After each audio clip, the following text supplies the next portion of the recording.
Assalamualaikum warahmatullahi wabarakatuh. Halo semuanya, berjumpa lagi dengan saya Khairul Umam di mata kuliah pemrograman web dengan framework.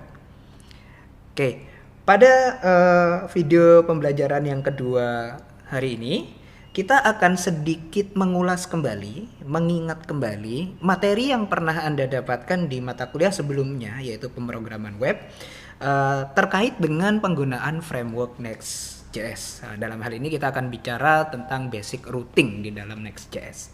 Oke, sekedar mengingat saja ya, mengingat kembali bahwa Next.js itu adalah framework dari React.js. Sementara React.js adalah library dari JavaScript. Jadi secara tidak langsung, Next.js adalah framework dari bahasa pemrograman JavaScript. Nah, React.js itu digunakan untuk membangun user interface tapi berdasarkan komponen. Artinya, segala sesuatu yang ada di dalam halaman web itu dianggap sebagai sebuah komponen. Oke, kata kuncinya adalah komponen. Sehingga dalam perkembangannya di dunia informatika, terutama di rekayasa perangkat lunak, muncul sebuah metode baru dalam pengembangan perangkat lunak yang disebut sebagai metode Component Oriented Programming atau COP. Artinya, metode pengembangan perangkat lunaknya semuanya didasarkan pada pengembangan komponen. Anda mau buat tombol, itu komponen. Anda mau buat link, itu komponen. Bahkan Anda mau membuat satu buah bagian halaman web gitu yang isinya ada gambar, ada judul, ada ringkasan teks, itu dianggap sebagai satu buah komponen. Jadi ada komponen yang mengandung banyak komponen, gitu ya. Intinya semuanya adalah komponen. Itu React.js. Nah, sehingga nanti di Next.js pun begitu. Semuanya dibangun berdasarkan sudut pandang komponen. Halaman yang Anda lihat di dalam layar, satu halaman, itu bahkan disebut sebagai satu komponen. Pembagian layoutnya, pengaturan layoutnya, itu pun adalah sebuah komponen di Next.js. So, itu ya yang akan kita pelajari, bahwa Next.js adalah framework dari JavaScript yang digunakan untuk membangun user interface menggunakan pendekatan COP atau Component Oriented Programming. Nah, karena tadi disebutkan bahwa Next.js itu digunakan untuk membangun user interface, fokus sebenarnya dari Next.js adalah pada fase front-end development, pengembangan front-end gitu ya. Apa yang dilihat oleh user, apa yang langsung berhadapan dengan user, itulah yang menjadi fokus dari Next.js. Nah, di sejarahnya awalnya Next.js itu hanya digunakan untuk menghasilkan halaman web yang statis gitu. Gimana caranya halaman web itu bisa di-load dengan cepat dan bisa diindeks dengan baik oleh search engine, itulah tujuan dari Next.js. Tetapi kemudian berkembang menjadi bisa menghasilkan halaman web yang dinamis melalui pendekatan nanti yang namanya adalah server side rendering. Oke. Static Site Generator SSG dan Server Side Rendering ini sebetulnya pernah dibahas di pemrograman web ya sebelumnya. Nanti bisa dibuka lagi materi yang lama. Oke, terus kenapa kita harus pakai Next.js? Ada beberapa alasan. Yang pertama adalah Next.js mendukung dynamic routing yang akan kita bahas hari ini, dynamic routes. Kemudian ada client side routing yang nanti membuat perpindahan antar halaman dari Next.js itu nggak terasa gitu ya. Biasanya kalau kita pindah antar halaman ada loadingnya agak lama gitu. Kalau di Next.js bisa dibuat lebih cepat, nggak ada loadingnya. Oke. Terus ada server side rendering, ya udah disebutkan tadi. Kita bisa merender halaman web itu sesuai dengan kondisi terkini. Artinya kita melibatkan server di sana. Dan tentu ini yang paling diuntungkan ya, dengan Next.js sudah ada automatic code splitting. Karena kalau Anda membangun halaman web murni dengan React.js, ada beberapa konfigurasi yang harus dilakukan agar bisa melakukan code splitting. Ya, tentu tujuannya untuk memudahkan manajemen ya, maintenance kode gitu. Oke. Baik. Kemudian mengingatkan kembali juga di Next.js itu ada yang disebut sebagai pre-rendering gitu ya. Jadi secara default sebetulnya saat kita membuat halaman web dengan Next.js, Next.js itu sudah pre-render setiap halaman web. Pre-render artinya sebelum kita panggil atau sebelum kita butuhkan halaman webnya sudah dibuat dulu gitu. Tujuannya tentu itu tadi untuk mempercepat proses loading dan sebagainya sehingga user diharapkan tidak terlalu lama menunggu ya. Oke, jadi dari apa yang kita tulis nanti di Next.js itu sudah di-render dulu oleh Next.js, kemudian ketika ada user yang memanggil halaman tersebut, browser dari user tersebut kan tinggal nampilin saja. Tidak perlu melakukan render ulang pada sisi klien, sehingga tidak memberatkan si user tersebut atau browser dari user tersebut. Yaitu tujuannya agar performa dari halaman web yang diakses menjadi lebih baik karena proses loadingnya cepat dan juga SEO-nya atau Search Engine Optimization-nya menjadi lebih baik. Nah, itu yang dicari oleh orang saat ini. Loadingnya cepat, kalau dicari di Google dia jadi nomor 1, gitu ya. Oke. Nah, pre-rendering di Next.js itu ada 2 jenis, dibedakan berdasarkan kapan sih pre-renderingnya dilakukan. Oke. Yang pertama itu udah kita sebut sebetulnya tadi, Static Site Generator atau SSG. Nah, ini renderingnya dilakukan saat build time. Jadi ketika ketika kita menyimpan project kita Next.js atau saat kita mendeploy-nya ke server sana ya, Next.js sudah otomatis membuat kode HTML dari halaman tersebut. Nah, karena sudah dibuat kode HTML-nya, ketika ada yang mau manggil atau ketika ada yang mau mengakses, maka si web browser dari user tadi tinggal menampilkan apa yang sudah ada. Cuma kelemahannya, karena dia dibuild di awal, di saat build time, mau diakses hari ini, diakses besok, diakses tahun depan, isinya sama saja kalau kita tidak melakukan build ulang gitu ya. Artinya tetap aja seperti itu hasilnya. Makanya dia disebut static gitu ya, statis. Nah, untuk mengatasi ketidakfleksibelan dari sifatnya SSG ini, di Next.js juga ditambahkan konsep kedua yaitu server side rendering. Nah, bedanya dengan SSR ini, HTML-nya baru dibuat kalau ada request. Jadi nggak di case ya istilahnya. Kalau tadi yang SSG dibuat dulu, nanti kalau mau manggil tinggal diambil gitu ya. Kalau yang SSR nunggu dipanggil dulu baru dibuat, habis itu baru dikirim. Dengan konsep seperti itu memang SSR jadi relatif lebih lambat dibandingkan SSG. Tetapi ada keuntungannya. Dokumen HTML yang di request tadi bisa berubah-ubah. Saya akses hari ini mungkin tampilannya A, diakses besok mungkin tampilannya B. Loh kok bisa? Karena mungkin saja halaman tersebut harus memperbaharui data yang ditampilkan gitu ya. Nah, dari sini kita bisa menyimpulkan SSG itu cocok untuk memang halaman-halaman yang tidak perlu perubahan data banyak.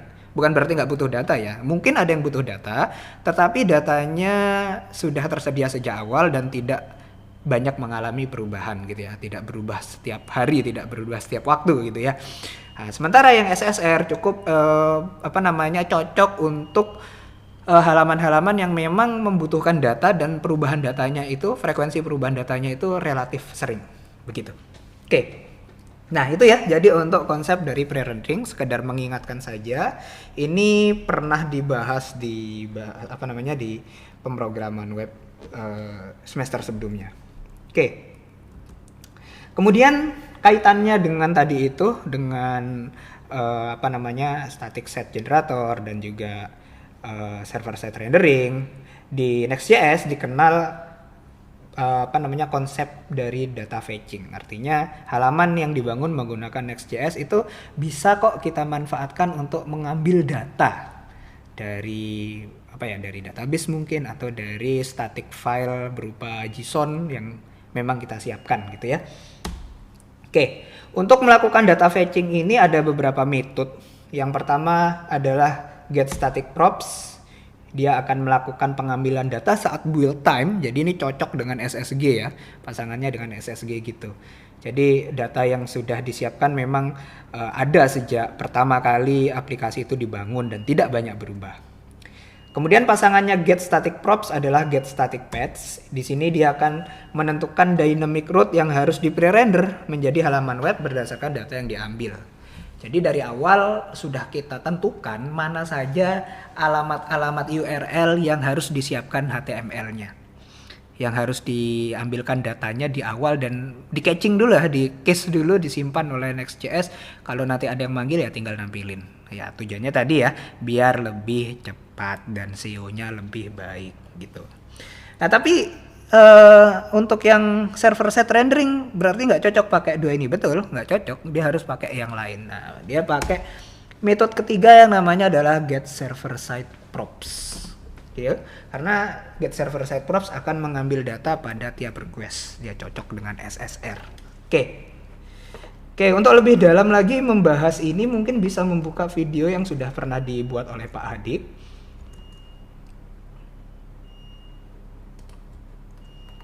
Ada di channelnya Pak Hadik ya, Hadik Learn. Lihat playlistnya di pemrograman web, ada di pemrograman web 11B dan 11C di sini. Itu bisa Anda tonton ulang untuk melihat pembahasan lebih komplit dari get static props maupun get server side props.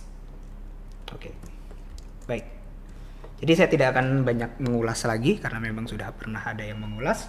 Bisa dipelajari ulang.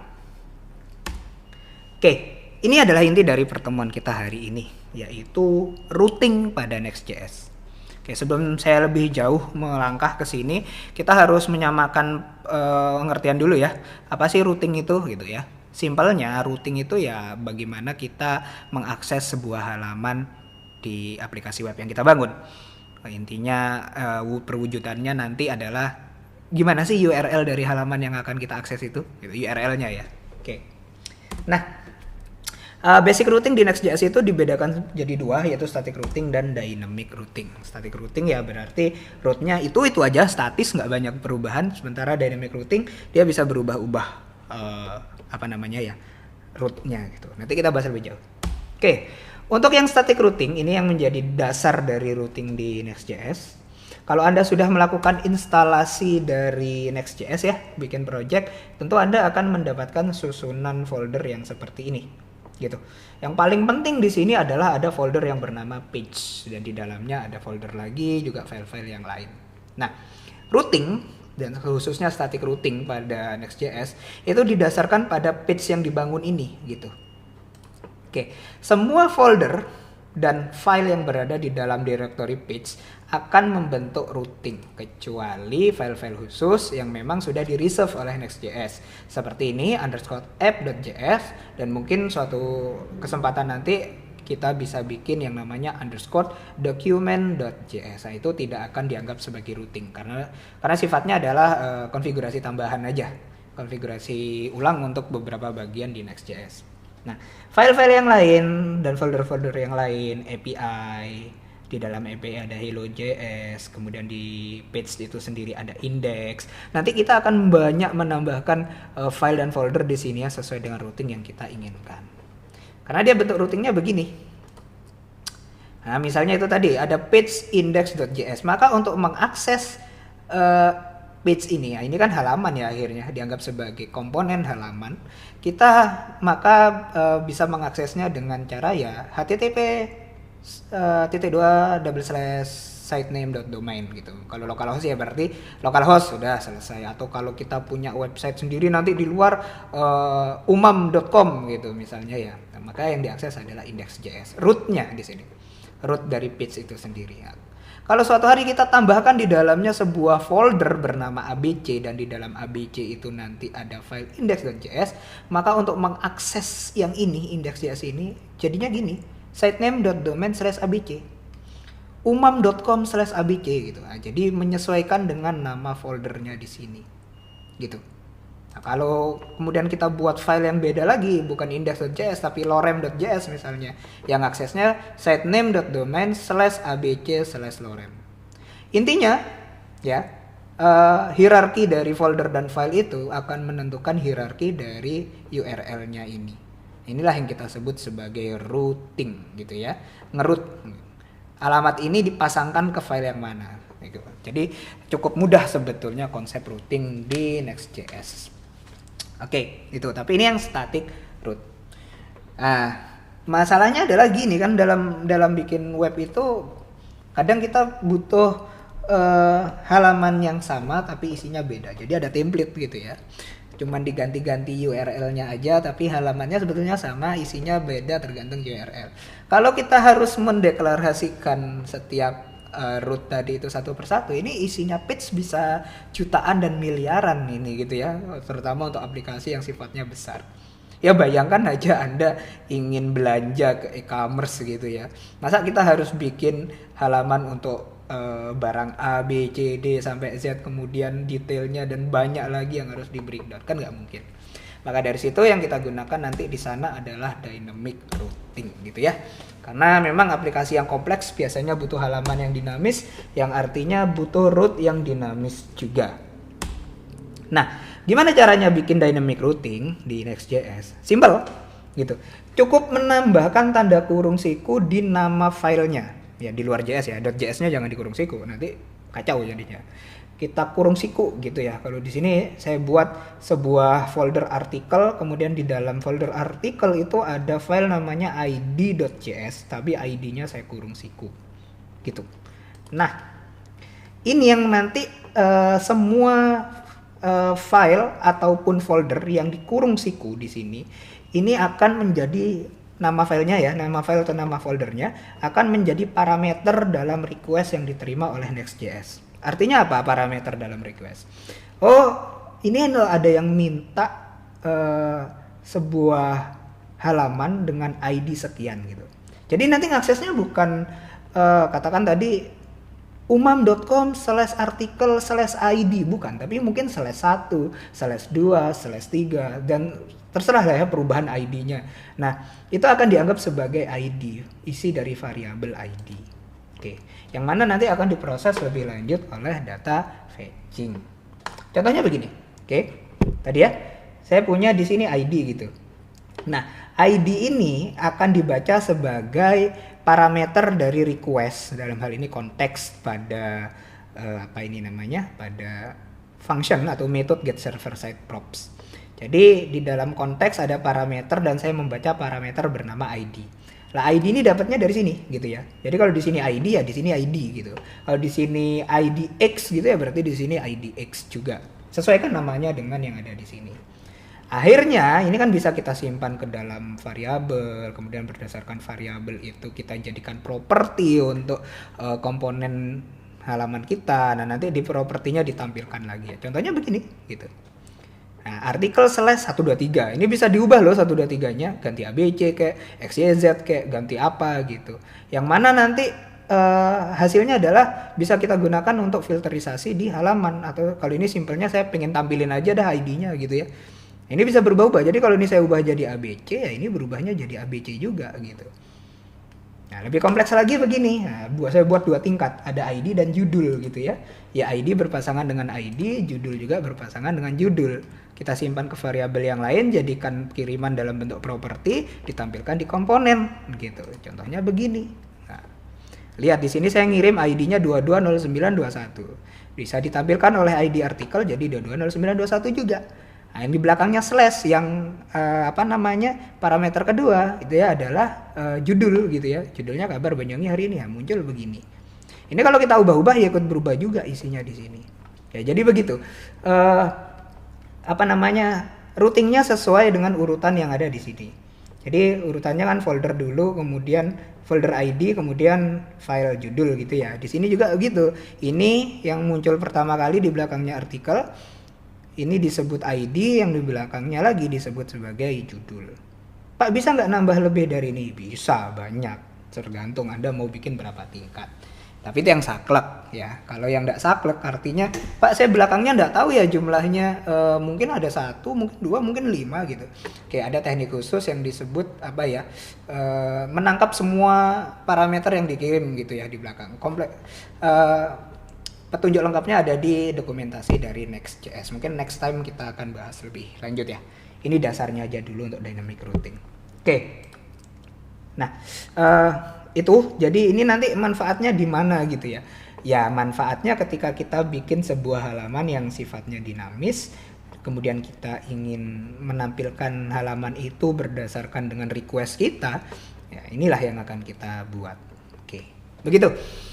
Kemudian untuk bisa perpindahan antar halaman ya, karena routing tadi itu juga berhubungan dengan perpindahan antar halaman, jangan lupa di Next.js juga ada yang namanya client-side route transition.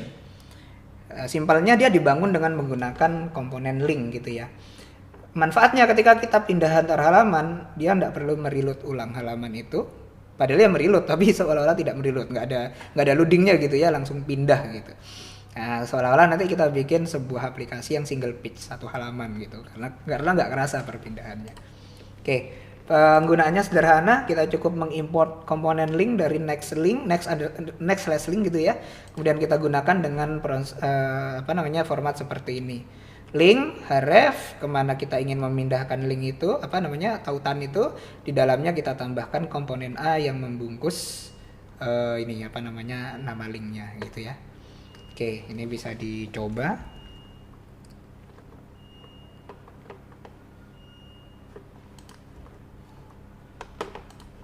Oke, nah, jadinya begini.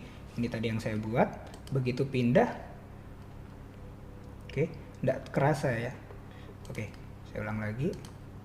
Oke, nggak terasa perpindahannya, nggak ada loadingnya di sini karena memang sudah di pre-render dulu. Oke, bisa kelihatan ya seperti itu jadinya. Dan ini bisa kita buat kalau sudah terhubung dengan basis data, bisa kita buat isi dari beritanya misalnya gitu. Ini hanya contoh aja. Oke, nah jadi itu untuk materi hari ini, hanya sekedar menyegarkan kembali ingatan Anda tentang Next.js dan juga memperdalam lagi tentang routing yang ada di Next.js. Ini masih dasarnya, nanti kita akan bicara tentang yang lebih kompleks lagi yaitu API Route di pertemuan berikutnya. Untuk sementara waktu silakan memperdalam, melatih diri Anda untuk mengembangkan sebuah aplikasi menggunakan Next.js. Manfaatkan routing yang ada di dalam Next.js itu baik static maupun dynamic. Kemudian jangan lupa juga gunakan metode untuk data fetching, yang mana memang akan banyak kita gunakan saat nanti kita harus berkoneksi atau berintegrasi dengan basis data. Baik, cukup dulu untuk materi hari ini. Selamat belajar dan kita jumpa lagi di video berikutnya. Wabillahi taufiq wal hidayah. Wassalamualaikum warahmatullahi wabarakatuh.